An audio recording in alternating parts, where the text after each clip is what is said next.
Ukimwona mwanadamu anamuasi Allah hadi ndani ya Ramadhan, hadi ndani ya usiku wa Ramadhan, huyo ana mambo makuu mawili. Jambo la kwanza, nafsi yake ina shari kubwa sana.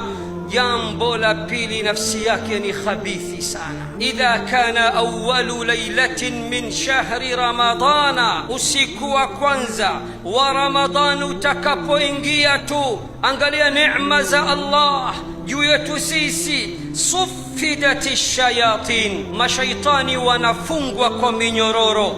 Wa maradatul jinn, na wale majini walioasi pia wanafungwa.